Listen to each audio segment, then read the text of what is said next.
Before I go on to talk about the two different styles, I just want to point out that this was a Nahin project, so it was easy to go back and forth and allow that opening technique to be done. But I wanted to say that my first project, I did use a back and forth, but I called my mother up and I said, Mom, I don't want fringe on the inside of this edged weaving on the button robe. And she said, okay, run to the back of your loom and then weave in the back to the towards the outside. So I was able to do that. Then my another project that I did, I replicated this tunic and made it into an apron. And you can see that there is raven's tail designs between the Nahin units. And so that also had me going back and forth with a geometric pattern, but going back and forth like the Nahin. So right off the bat, I was able to pick up that technique even before I learned raven's tail. And I'd encourage anybody else to do that too. Find a challenging project. Here's a project that my daughter Tiffany did, and you can see that she's having to go back and forth with the geometric. Here Kay Parker went back and forth with geometric patterns, and she did that also with these leggings.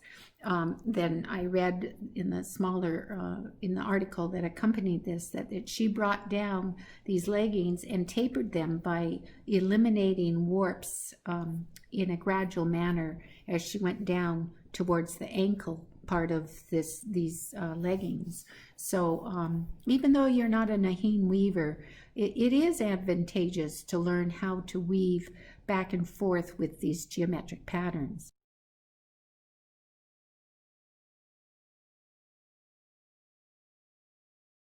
Here's one style, the concentric geometric robe, and it has the box within the box, the tattoo design.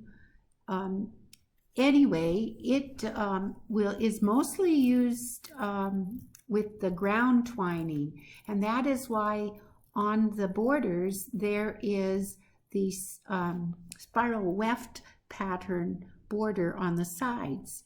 And then the top and the bottom borders are compact patterns created by pushing those woven row, 8 pattern row wefts up against each other. So I want to point out that this look can be achieved with compact patterning if you wanted to put a different border along the edges. So here's the a robe that is all compact pattern geometric with the weft faced weave, no spacing, and the warps don't show through. And so I'm going to speak more about how you put these robes together when we really get into the nitty-gritty of the patterns. But I wanted to point out that this has got a rounded bottom, so it's one of the rounded bottom aprons or robes that I did. This is a black and white photo of the Swift robe that's at the Harvard Peabody Museum, and it's the robe that I emulated and was inspired by with my most recent raven's tail robe for the Museum of Fine Arts in Boston there. And it was created, even though it looks like it has box within the box or concentric elements, it really was created by the weft-faced weaving. I wanted to point out that this diagram points out all of the important elements that a raven's tail robe needs. Every raven's tail has a heading, and that heading is most likely done in a ground twining technique. Right after the heading, you put in a selvage pattern. Every object should have a selvage pattern. Then you have the borders, and then the central area, whether it is weft-faced or if it's ground twining with concentric patterns. Then it has the bottom border. And then it has the right under the bottom border is the selvage pattern going around across again, and then it has the footing, and then of course the fringe, and it has the side fringe. So here's another example of the concentric layout. So the selvage pattern in this diagram is what we call like a candy cane stripe there at the top, usually black and gold or black and yellow. And then it goes to the side, and then it's the spiral weft. And the spiral weft acts as a selvage pattern for this style. So it can also have the 3-strand black borders that are also done with the concentric style of raven's tail. But this is a good diagram that shows the important elements, at least at the top there. And of course you mirror those elements and the size and depth of those elements on the bottom. So that's an important thing. Here comes here is an example of my mother and I, well, my mother's commission. Years and years ago, I helped her, and here is what I'm calling the candy stripe selvage pattern, and then it goes into the spiral weft.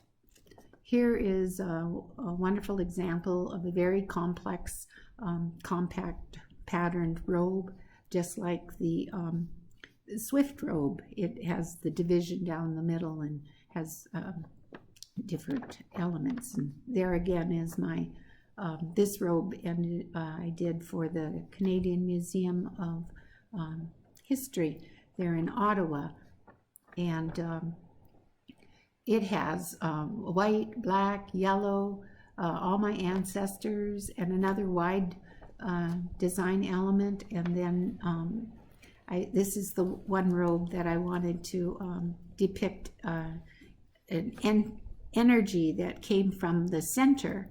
So I was amazed at how the faces started coming out on this pattern as I was weaving it, and so I felt it was pretty magical. But that is examples of the two styles of raven's tail robes. Here's a lovely example of a combination of those techniques. And this is an ancient remnant that was found in Sitka, and it's of all my ancestors. And that's the pattern we're going to play with to talk about adjusting patterns and how we can adjust patterns to fit our robes as we plan them. Here's a diagram of all my ancestors from Cheryl Samuel, and you'll see that it's 104 warp ends. And if you want to adjust that number to be a smaller unit of all my ancestors, then you can take out, as she says, to increase or decrease this pattern, add or subtract pairs of black and white lines in the middle section. So if you choose to use this pattern on an apron, then you wouldn't need as many, and you'd adjust the numbers. So how do you adjust the numbers? The easy way is that you would bend these over. So I also want you to see that on that small black and white, just below the 104 warp ends, there's a black unit and then there's a white unit.